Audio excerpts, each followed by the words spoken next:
Doctor? Hello doctor. Doctor కాదు, నేనే.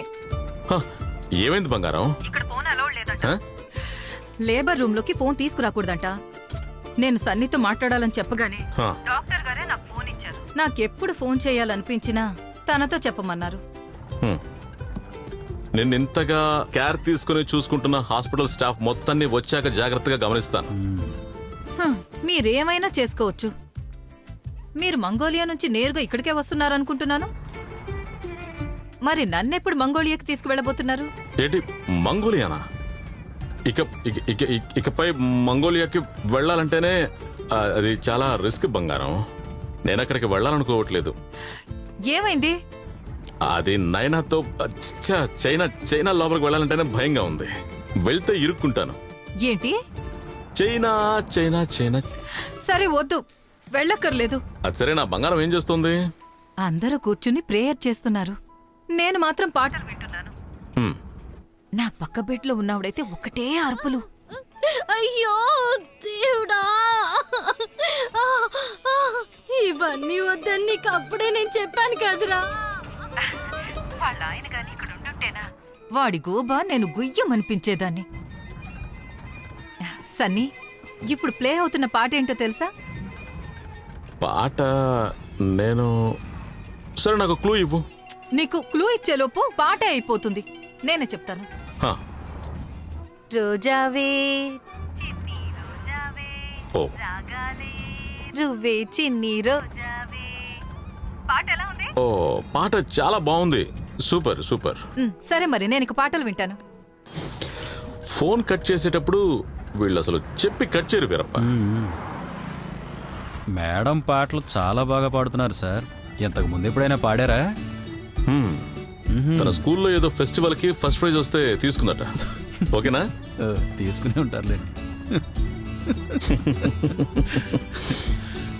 ఇలా పాడితే ఒక్క ప్రైజ్ ఏంటి, చాలా ప్రైజులు వస్తాయి. సార్కి మేడంకి మధ్య ఉన్న లాంగ్ వెయిటింగ్ ఈ రోజుతో ముగిసిపోబోతుంది. మొత్తానికి 35 ఏళ్ల వయసుకి నా బంగారం తల్లి కాబోతోంది. అది కూడా కవల పిల్లలకి. ఆహా, అద్భుతం సార్.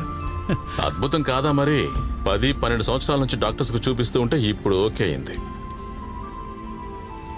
పిల్లలు పుట్టరని చెప్పిన తర్వాత తను అప్పుడే డల్ అయిపోయింది. మనసులో ఏ విషయం ఉన్నా బయటికి చెప్పడం చేతకాక తను బతుకుతూ ఉందిరా ఇప్పటికీ. ఆ బంగారానికి ఇప్పుడు ఎలా ఉంటుంది?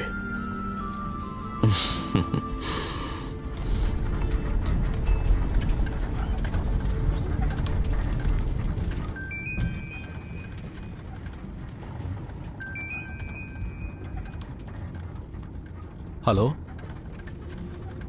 హలో.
వీరప్ప, ఇప్పుడు పెళ్లిళ్ళ సీజనే కదా? అవును, తెలుగు వాళ్ళకి వజ్రాలంటే చాలా ఇష్టం సార్. అది సీజన్ బట్టి మారుతూ ఉంటుంది. బంగారం లేకపోతే వజ్రం, వజ్రం లేకపోతే బంగారం, అలా. దాని తర్వాత ఏమో అక్షయ తిథి. అక్షయ తిథియే కాదు, అక్షయ తృతీయ. ఆ రోజు బంగారం కొంటే మంచి జరుగుతుందని ప్రజల విశ్వాసం. ఓహో, బంగారం ఏంటి? వజ్రాన్ని తాకట్టు పెట్టడానికి వెళ్తే ఏ బ్యాంకు వాళ్ళు తీసుకోవట్లేదు. ఏం అర్థం కావట్లేదు సార్. రే, నువ్వు అనుకున్నట్టుగా వజ్రాలను తాకట్టు పెట్టి తీసుకోవడానికి అసలు కుదరదు. మరి ఎలా చెప్పాలి? ఈ సున్నాన్ని కనిపెట్టింది ఎవరో తెలుసా? ఎవరు? ఆర్యభట్ట, మన భారతీయుడు. సర్జరీని కనిపెట్టింది కూడా మనమే. మార్షల్ ఆర్ట్స్ ని కనిపెట్టింది కూడా మనమే.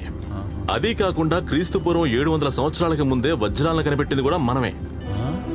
1, 2 కాదు, 100, 150 మైళ్ల లోతులో, అది కూడా భూమి కింద ఉష్ణంలో పొదగబడి ఉండేవే ఈ వజ్ర వైఢూర్యాలు. భూమాత ఓర్పును కోల్పోతే అగ్నిపర్వతాలు, భూకంపాలు సంభవిస్తూ ఉంటాయి. భూమాత కోపంతో బయటకు తోసే మరుగుతున్న లావా నుండి ఒక్కొక్క వజ్రం భూమి ఉపరితలం పైకి వచ్చి చేరుతాయి, తెలుసా?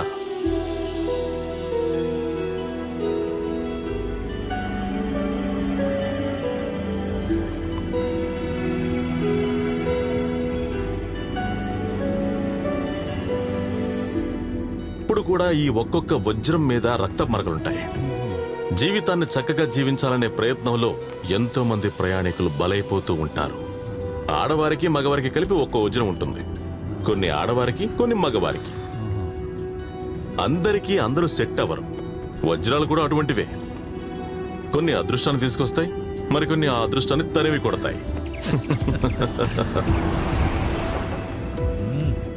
సార్, అసలు మీ లెవెలే వేరు సార్. అందుకే అనుకోండి సార్, మీరు అందరికీ బాగా నచ్చేస్తారు.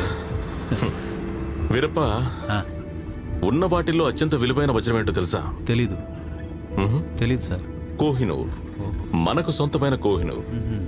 కానీ బ్రిటిష్ వాళ్ళు ఉన్నారే దొంగలు, ఇక్కడి నుంచి వెళ్ళేటప్పుడు దాన్ని కూడా తీసుకువెళ్ళిపోయారు. సరైన కుటుంబంలో కనుక పుట్టుంటే ప్రతి సంవత్సరం మనకి వడ్డీ కడుతూ ఉండేవాళ్ళు. దానికి కుటుంబంలో పుట్టుండాలిగా. వీరప్ప, ఈ రోజు రేపు దాన్ని మనం సొంతం చేసుకుంటాం.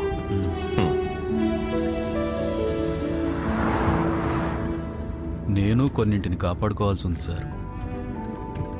ఏంట్రా? భారీ వర్షం పడుతున్నప్పుడు దాంట్లో నడవాలని చెప్పిన చార్లీ చాప్లిన్ నువ్వు ఒకటేరా. ఎవరికీ తెలియకుండా ఏడవడం, అది మీ ఇద్దరికే సొంతం. విషయం ఏంటో చెప్పు. 3 నెలలైపోయింది సార్. నా కూతురు నాతో సరిగ్గా మాట్లాడి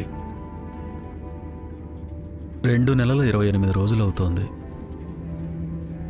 అప్పిచ్చిన వాళ్ళంతా ఇంటికొచ్చి వస్తువులన్నీ తీసుకెళ్ళిపోయారు. అప్పుడే ఒకడు సొకంలో వేలాడుతున్న మెడల్స్ను చూశాడు. వాటిని కూడా తీసుకెళ్ళిపోయాడు. 14 ఏళ్ళు వచ్చేసాయి కదా సార్. తనకు కూడా కోపం వస్తుందిగా మరి. రే, నువ్వు నన్ను కలవకపోయినా సరే నీ దగ్గర ఫోన్ ఉంది, నాతో మాట్లాడొచ్చుగా. చెప్పు, నీకెంత డబ్బు కావాలో చెప్పు, రూబిని సంతోషపెట్టడానికి. తను ఖచ్చితంగా నీతో మాట్లాడుతుంది. అవన్నీ ఏమొద్దు సార్, నేను అరేంజ్ చేశాను. నాకున్నది ఒకే ఒక కూతురు కదా సార్. నేను అవన్నీ అరేంజ్ చేశాను సార్. రేపు ఇంటికి వెళ్ళేటప్పటికి మెడల్స్ అన్నీ నా చేతిలో ఉండాలి. చాలా రోజుల తర్వాత నా కూతురు నాతో మాట్లాడబోతోంది.